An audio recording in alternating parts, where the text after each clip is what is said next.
장례식장의 공기는 무거웠다. 참석자들의 숨소리조차 들리지 않을 정도로 정적이 흘렀다. 검은 옷을 입은 사람들이 두 개의 관 주위에 모여 있었다. 그 안에는 쌍둥이 자매 서지원과 서지현이 누워 있었다. 마을 사람들은 불안한 얼굴로 서로를 바라보았다. 젊은 나이에 갑작스럽게 세상을 떠난 쌍둥이 자매의 죽음은 마을에 큰 충격을 주었다. 그들이 관을 땅에 내리려는 순간 노인 한 명이 군중을 헤치고 앞으로 나왔다. 잠깐만요.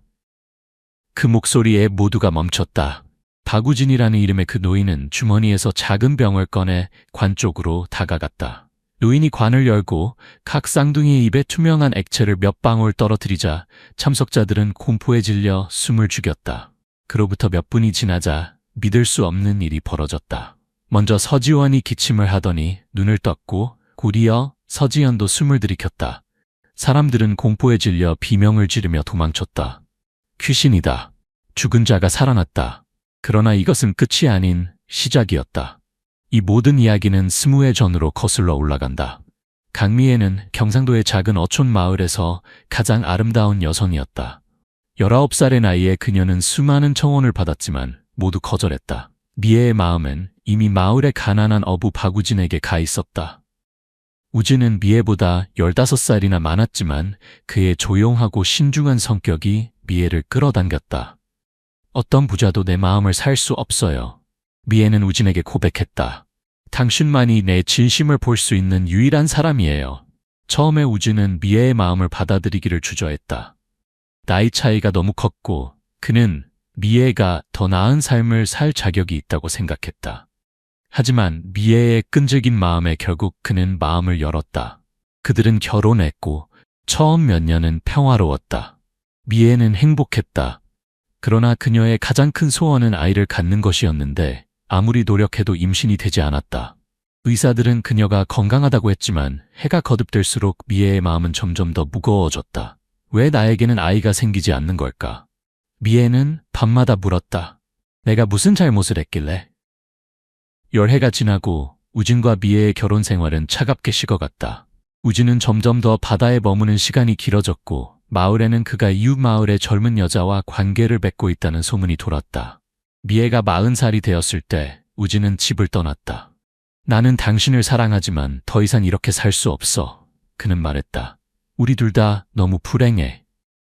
홀로 남겨진 미애는 자신의 인생이 무너져 내리는 것을 느꼈다. 그녀의 가장 어두운 시기에 우연히 김태호라는 남자를 만났다. 그는 마을의 새로운 약사로 미애의 아픔에 귀 기울여주는 유일한 사람이었다. 당신은 혼자가 아니에요. 태호는 미애에게 말했다. 나는 당신의 모든 것을 사랑해요. 미애는 태호의 따뜻함과 관심에 이끌렸다. 우진과 달리 태호는 그녀의 감정을 이해하고 소중히 여겼다. 서서히 미애는 태호와 비밀 관계를 시작했다. 그러나 행복은 오래가지 않았다.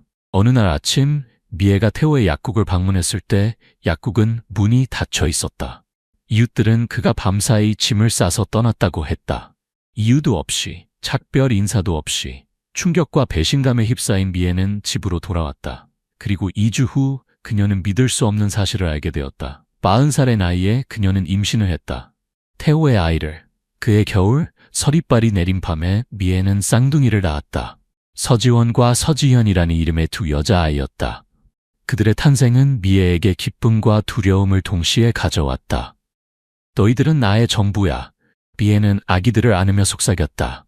엄마가 너희를 지켜줄게. 절대로 남자들이 너희를 상처 입히지 못하게 할 거야. 미애는 마을 사람들의 수군거림과 판단의 시선을 견뎌야 했다.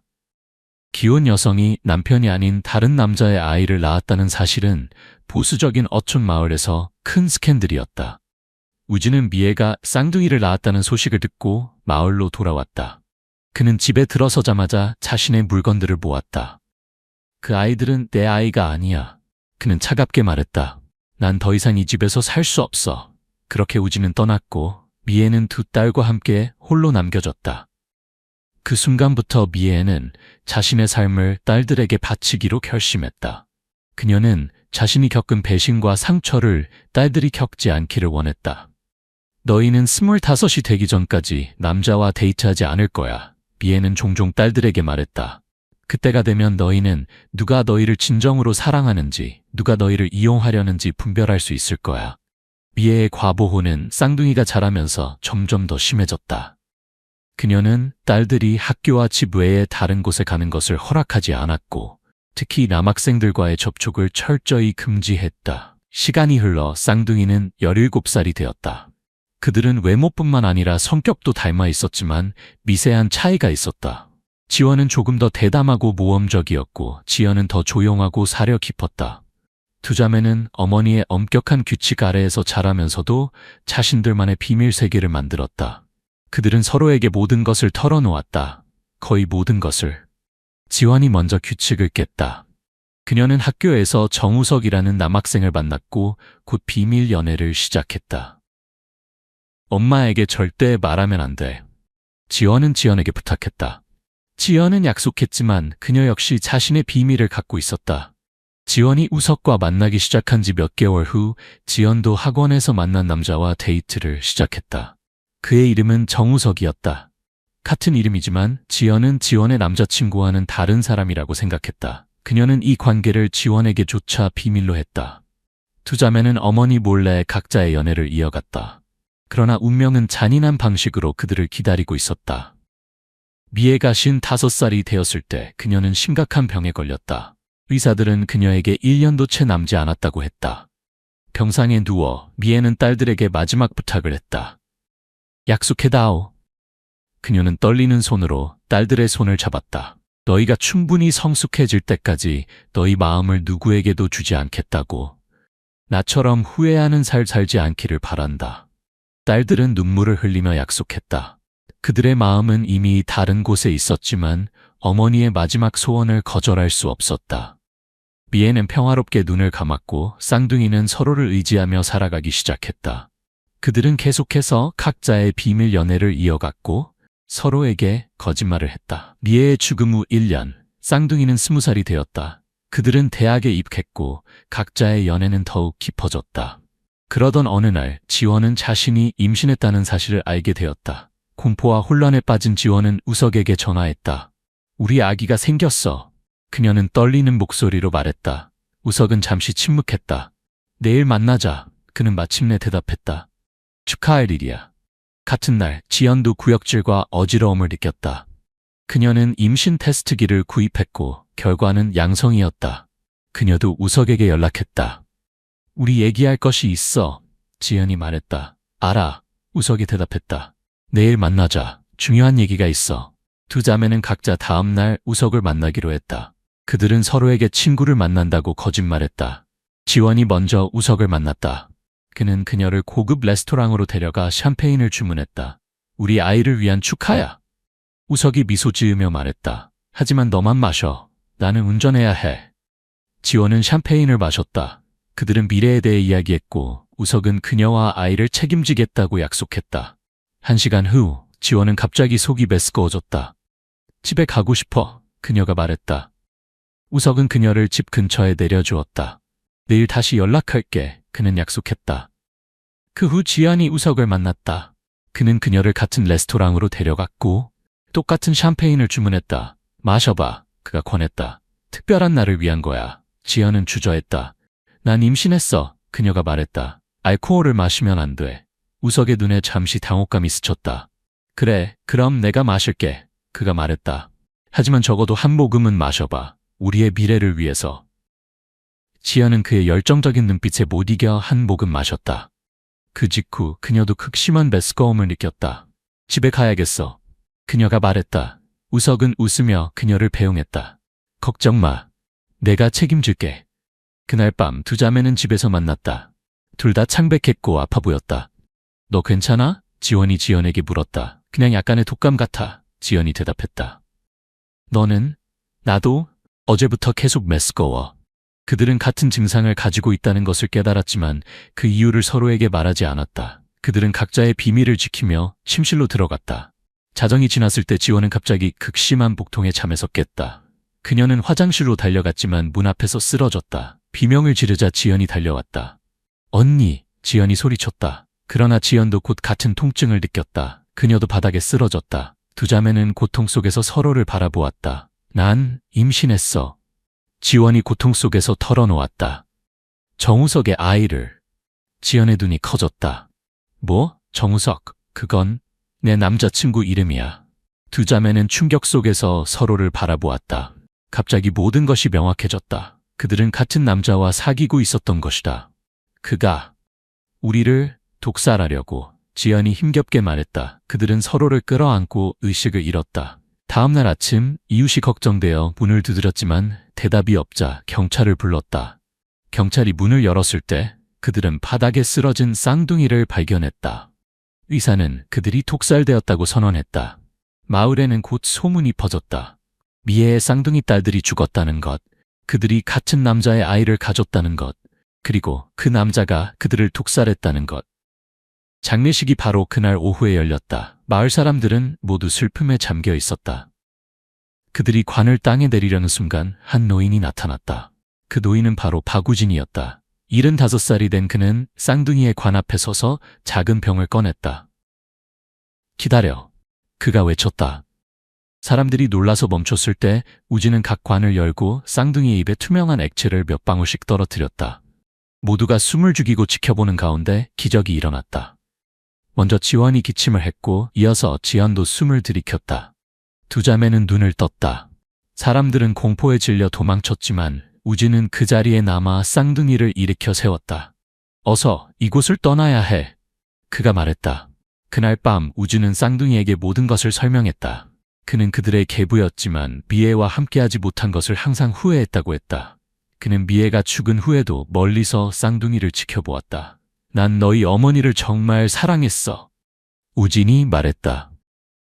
그녀가 다른 남자의 아이를 가졌다는 것을 알았을 때 난 화가 났지만 지금 생각해보면 내가 그녀를 떠나지 않았다면 그런 일은 없었을 거야. 우진은 정우석이 유명한 독약 제조자와 만나는 것을 목격했다고 했다.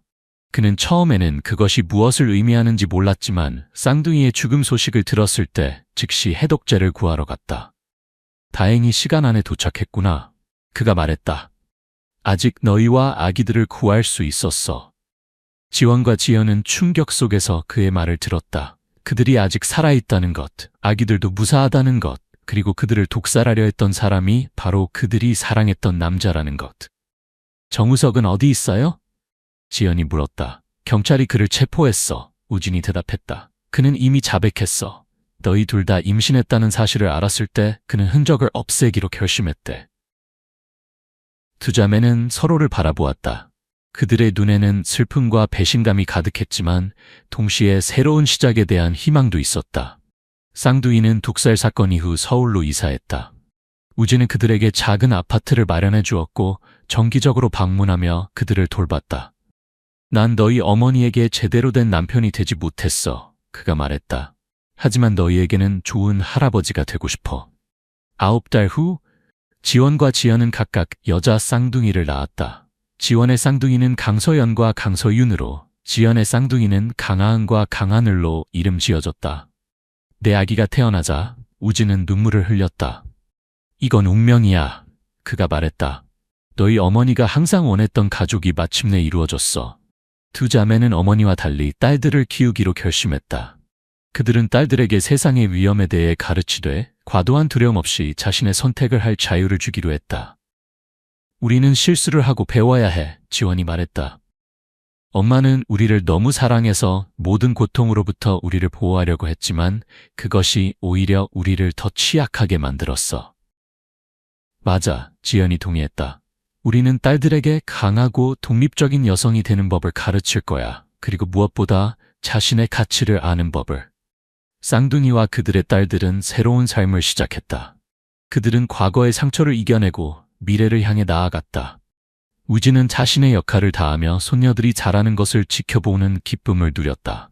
어느 날 지원과 지연이 공원에서 딸들과 놀고 있을 때 한 젊은 남자가 그들에게 다가왔다. 혹시 서지원 씨와 서지연 씨 아닌가요? 그가 물었다.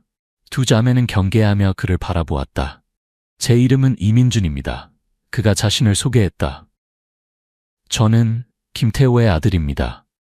쌍둥이의 눈이 커졌다. 김태호는 그들의 생물학적 아버지의 이름이었다. 아버지는 1년 전에 돌아가셨어요. 민준이 계속했다. 돌아가시기 전 아버지는 저에게 모든 것을 고백하셨어요. 어머니를 떠난 것, 그리고 두 딸이 있다는 것을. 쌍둥이는 말없이 서로를 바라보았다. 아버지는 항상 후회하셨어요. 민준이 말했다. 하지만 돌아갈 용기가 없으셨대요. 저는 아버지의 유언을 따라 여러분을 찾았어요. 지원과 지연은 오랫동안 궁금했던 아버지에 대한 이야기를 들었다. 태호는 그들이 태어난 후 두려움에 도망쳤지만 평생 그 결정을 후회했다고 했다. 아버지가 남긴 편지가 있어요. 민준이 봉투를 건넸다. 그리고 여러분과 아이들을 위한 유산도요. 쌍둥이는 민준의 방문 후 깊은 생각에 잠겼다. 그들은 아버지의 편지를 읽고 또 읽었다. 사랑하는 지원, 지현에게 태호의 편지는 이렇게 시작했다. 내가 이 세상을 떠날 때까지 너희에게 이 말을 할 용기가 없었다는 것이 부끄럽다. 나는 너희 어머니와 너희를 떠난 것을 평생 후회했다. 두려움과 책임감의 부재는 나의 가장 큰 실패였다. 하지만 너희가 이 세상에 존재한다는 것이 내 인생의 가장 큰 자랑이다. 용서를 구하지는 않는다. 단지 너희가 나보다 더 현명하게 살기를 바랄 뿐이다. 그날 밤 지원과 지연은 오랜 시간 이야기를 나눴다. 이상하지 않아? 지원이 말했다. 우리는 아버지의 부재를 원망하며 자랐는데 그는 멀리서 우리를 생각하고 있었어. 그렇다고 해서 그의 행동이 정당화되는 건 아니야. 지연이 대답했다. 하지만 적어도 그는 후회했어. 그리고 이제 우리에게는 또 다른 가족이 생겼어. 두 자매는 민준을 만나기로 결정했다. 그는 그들의 이복 형제였고 알아갈 가치가 있었다. 몇 주 후 그들은 민준과 그의 가족을 집으로 초대했다. 민준은 아내와 5살 된 아들과 함께 왔다. 이모들이에요. 민준이 아들에게 소개했다. 그리고 저기 있는 아기들은 너의 사촌들이야. 아이들은 금방 친해졌고 어른들은 차를 마시며 이야기를 나눴다. 그들은 서로의 삶에 대해 그리고 태호에 대해 이야기했다. 아버지는 언제나 창가에 앉아 바다를 바라보곤 하셨어요. 민준이 회상했다. 이제 그 이유를 알 것 같아요. 그는 바다 너머 어딘가에 있는 당신들을 생각하고 있었던 거예요. 그날 밤 쌍둥이는 또 다른 결정을 내렸다. 그들은 우진에게 전화를 걸었다. 할아버지, 내일 저녁 식사에 오실래요? 지원이 물었다. 만나셨으면 하는 사람이 있어요. 다음날 저녁, 우진은 쌍둥이의 아파트에 도착했다. 그는 민준을 만났을 때 잠시 긴장했지만 곧 편안해졌다. 당신이 김태호의 아들군요. 우진이 말했다. 네. 민준이 대답했다. 아버지의 이야기를 많이 들었습니다. 놀랍게도 두 남자는 금방 대화를 나누기 시작했다. 그들은 자신들의 실수와 후회, 그리고 가족의 중요성에 대해 이야기했다. 저는 당신이 쌍둥이를 구한 것에 감사드립니다. 민준이 진심 어린 목소리로 말했다. 제 아버지가 떠났을 때 당신은 돌아왔군요. 우진은 고개를 끄덕였다. 나는 너무 늦게 돌아왔어. 하지만 운명은 나에게 두 번째 기회를 주었지. 식사가 끝나갈 무렵 우진은 주머니에서 작은 상자를 꺼냈다. 이건 미애의 것이었어. 그가 말했다. 그녀의 결혼 반지야. 그녀가 죽기 전에 나에게 주었어. 그는 상자를 열어 반지를 꺼냈다. 그것은 단순하지만 아름다운 금반지였다. 난 이것을 너희 어머니에게 준 적이 없어. 우진이 슬픈 미소를 지으며 말했다. 하지만 그녀는 항상 이것을 간직했어. 이제 이건 너희의 것이야. 지원과 지연은 감동하여 눈물을 흘렸다. 그들은 처음으로 자신들의 복잡한 가족 이야기가 완성되는 것을 느꼈다. 우리는 모두 실수를 했어. 지연이 말했다. 엄마도, 아버지도, 우리도. 하지만 그 실수들이 우리를 여기로 이끌었어. 지원이 덧붙였다. 그리고 이제 우리는 더 현명해졌어. 3년이 지났다. 지원과 지연의 딸들은 어느덧 3살이 되었고 활기차게 뛰어다녔다. 우진은 78살이 되었지만 여전히 건강했고 자주 손녀들을 방문했다. 민준과 그의 가족도 그들의 삶의 중요한 부분이 되었다. 지원은 심리학을 공부하기 시작했고 특히 트라우마와 가족 치료에 관심을 가졌다. 지연은 어린이 도서를 쓰기 시작했으며 그녀의 첫 번째 책 쌍둥이 자매의 모험은 출판사의 관심을 끌었다. 그들은 더 이상 과거의 그림자에 갇혀 있지 않았다. 정우석은 독살 미수 혐의로 감옥에 있었고 그들은 그를 용서하지는 않았지만 더 이상 그의 배신에 사로잡히지도 않았다. 어느 봄날 두 가족은 함께 공원에서 피크닉을 하고 있었다. 아이들은 잔디밭에서 뛰어놀고 어른들은 담요 위에 앉아 이야기를 나누고 있었다. 가끔 생각해요. 지원이 말했다. 만약 그날 우진 할아버지가 오지 않았다면 우리는 어떻게 되었을까? 그런 생각은 하지 마, 우진이 말했다. 나는 항상 너희를 지켜보고 있었어. 너희 어머니처럼. 저는 운명을 믿어요, 민준이 말했다. 우리 모두가 이렇게 만난 것은 우연이 아닐 거예요. 지연은 고원 너머로 지는 해를 바라보았다. 엄마가 우리를 볼 수 있다면 어떻게 생각할까요? 그녀는 자랑스러워할 거야. 우진이 확신을 담아 말했다. 너희가 자신의 실수를 반복하지 않았으니까. 그날 밤 쌍둥이는 자신들의 일기장에 같은 문장을 적었다. 우리는 과거의 상처로부터 배웠다. 우리는 두려움이 아닌 사랑으로 딸들을 키울 것이다. 우리는 어머니의 유산을 간직하되 우리만의 길을 걸어갈 것이다. 5년이 더 지났다. 쌍둥이의 딸들은 8살이 되었고 초등학교에 다니고 있었다. 우진은 83이 되었지만 여전히 매주 손녀들을 방문했다. 지원은 심리상담사가 되어 가정폭력 피해자들을 돕는 센터에서 일하고 있었다. 지연은 3권의 어린이 책을 출판했고 그녀의 이야기는 많은 아이들에게 사랑받고 있었다. 어느 날 지원은 센터에서 한 여성을 만났다. 그녀는 폭력적인 남편에게서 도망쳐 나온 젊은 여성이었다. 저는 제가 임신했다는 걸 알았어요. 그 여성이 떨리는 목소리로 말했다. 하지만 아이를 혼자 키울 자신이 없어요. 지원은 그녀의 손을 잡았다. 당신은 혼자가 아니에요. 그녀가 말했다. 내가 도와드릴게요. 그날 저녁 지원은 이 이야기를 지연에게 들려주었다. 그녀의 이야기가 엄마를 생각나게 했어. 지원이 말했다. 엄마도 이렇게 두려웠을까? 아마도, 지연이 대답했다. 하지만 엄마는 강했어. 그리고 그 여성도 강해질 거야. 네가 도와준다면. 두 자매는 그 여성을 돕기로 결정했다. 그들은 그녀에게 임시 거처를 제공하고 일자리를 찾는 것을 도왔다. 몇 달 후 그녀는 건강한 여자아이를 출산했다. 이름을 미래라고 지었어요.